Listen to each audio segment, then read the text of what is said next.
it's Jill and welcome to another edition of Jilly Makes a Cake. So today's video is really about taking you all the way back to basics. This is like the ABC of making cakes and cupcakes. So right now I'm going to show you how to make a vanilla sponge from scratch. This will be a 3-layer cake, but I will also put the ingredients down below for just a 2-layer cake. Really, it's just altering the amount of ingredients using 2 cake pans. The time in the oven won't change. Preheat your oven to 350 degrees. If you are using dark pans, then I would probably slightly reduce that temperature just a tiny bit. I normally do about 340. And let's get started. So as you can see, I have my KitchenAid here, and this is my beautiful pink one, and I'm going to tell you the ingredients that you're going to need. You're going to need 6 room temperature eggs. I like to use good quality eggs. Really doesn't matter, it's all personal choice, to be honest. So 6 eggs, preferably at more of a room temperature. You're going to need 12 ounces of caster sugar. You're going to need 12 ounces of all-purpose flour.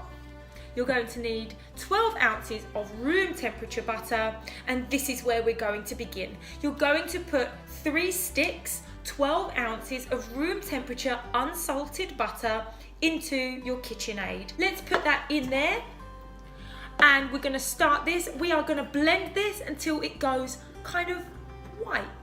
So lock up your KitchenAid and let's get started. I would set a stopwatch for about 2 minutes. Put it on medium speed. All we're looking for is the butter to turn a slightly lighter colour. You carry on with that, hit pause, and we'll be right back. Wrong way. So once you've fully blended your butter, it should be a slightly lighter colour. Now we're going to add our sugar.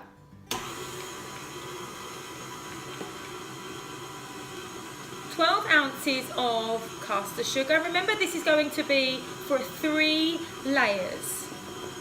Alter the ingredients if you're just going to make 2 layers, and alter it again if you just want to make a single layer. So let's blend those together. Okay, now our sugar and butter are blending together. Always keep an eye on the mixture. What you really want is the ingredients to kind of not slide up the side of the KitchenAid. You can stop it, you can open your KitchenAid, and you can pull the ingredients down, get them off of the walls of your bowl so they all get mixed evenly.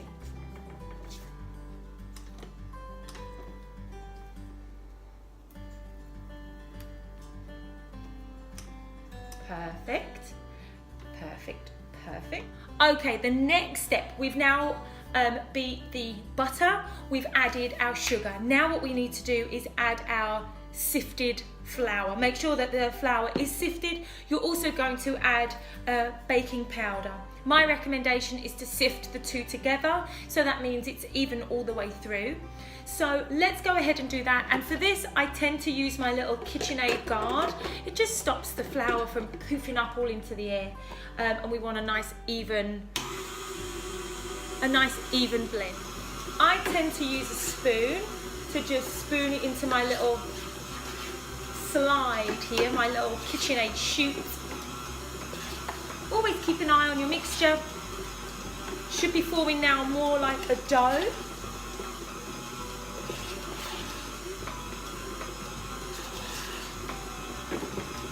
And that's the last of our flour gone in. Okay, as you can see I have flour everywhere, and that's completely fine. Let's stop this. We're going to open this up, and now you can see that it's kind of like this huge lump that's on the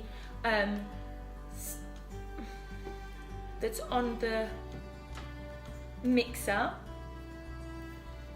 Let's take all of this off, because we really want everything to mix evenly, so it's really important to just keep an eye on everything.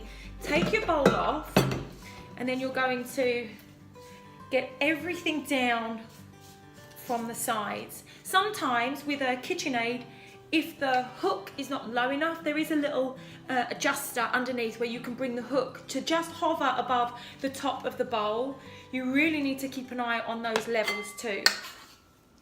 So, bowl goes back on. Now we're going to add our eggs. If you want to break these into a bowl first, probably a good idea. Then you can keep an eye on shell. See?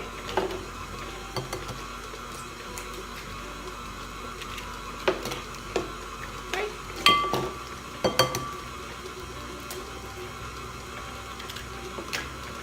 Okay, most importantly, when you have handled raw egg, you've got to wash your hands. So taking a look at the batter, it's now nice and creamy, nice and smooth. Here is where really the fun begins. You can even add some sprinkles to make this a funfetti style sponge. We are going to add a tiny bit of vanilla essence, about a teaspoon. I would recommend measuring this out. I'm just going to tip just a little bit in, just to give that a little bit of extra flavour. You can get clear vanilla essence. This is from Trader Joe's. I've used it for a long time and it serves the purpose. It's absolutely fine. So this looks really good. Let's stop it. And you can see what kind of consistency it is. We're going to take all of this off of our mixer, getting all of this, scraping it all off. It smells yummy, nice and vanilla-y. So right inside we have a whole bowl of cake mix. Yum! Okay, so the next thing to do is to get our cake mix into our baking tins. And what I want you to do is I want you to butter and flour your cake tins, and I want you to line the bottom with some parchment paper. You don't have to, but I recommend this in order to have the nicest consistency cake. I'm also going to show you that I use bake wraps, cake wraps, tray wraps, whatever you want to call them. They're little wet bands that go on the outside of your cake tin, and what this does is it stops the outside of the layers becoming hard and crunchy. It makes the cake bake slower on the outside edges because there's moisture. There is a video, hit one of the links to check out how to make a homemade cake wrap, or you can actually buy them from Wilton. They both work exactly the same. I've used both. I'm going to show you them now, but that's something that maybe you've never even heard of before, and I really want to show you that. Right, so this is really the exciting part. This is the part that I love the absolute most about making cakes. I have buttered and I have floured each cake tray. So all I've done is I've got a knob of butter, I've wound it around the cake tray, I've dumped in a load of flour, and I've shook it, and then I shake the excess into the next pan. That is the most cost-effective way to do it. You're then going to cut out a very haphazard little circle. You're going to put that in the bottom of each cake tray. 1, 2, and my third is here, and 3. Perfect. This means that the cake is going to pop out really easily. You can just butter it and flour it, that's up to you. And what I want to show you next is the Wilton cake wraps. So this is what's known as a bake even strip. It's a piece of material that's adjustable, and what you're going to do is you're literally going to adjust it, and you're going to set your cake tin into it. It's been soaking in water for the whole time that I've been making this cake mix. So make it bigger to start, obviously. Slip your little cake tin into the bake strip. So adjust the band of your bake strip so it fits snugly around the base of the tin. I get 2 in a pack, so that means I actually make my other one. I do have a video on it, so check that out, the link is below. Sit that in there, sit that in there, and then adjust as you progress. Then I have my homemade bake strip, which looks like this, and I'm going to show you in a different video how to make that. I have to turn him upside down. Yeah, you're going to get messy.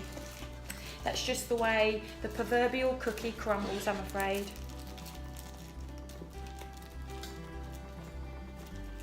So now we need to evenly distribute our cake mixture before putting them in the oven. And all I do is I take a big spoon and I scoop out an amount into each.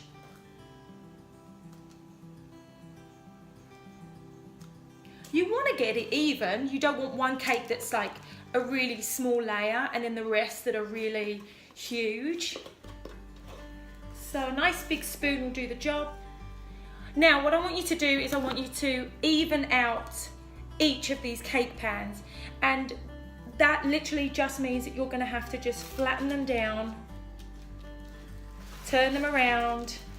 Okay, so our 3 cake pans are full of our cake mixture. We have our bake strips around our cake pans that you don't 100% need. I recommend them. We're going to put them in the middle of the oven for about 20 minutes. We're going to spin them around, we're going to check them. What we're looking for is the top of the cake when we press it to bounce back, to be spongy. If you see that it's too light in the middle, then shut the oven door and keep it closed. Don't open the oven door until you get to the 20-minute mark. That's my biggest tip I can give you.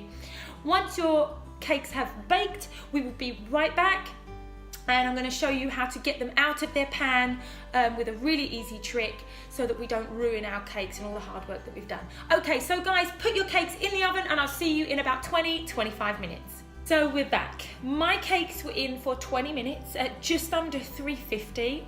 I opened the oven door only at the 20-minute mark just to check on them. I do turn the oven light on so I can kind of peer in and just double check that everything's fine.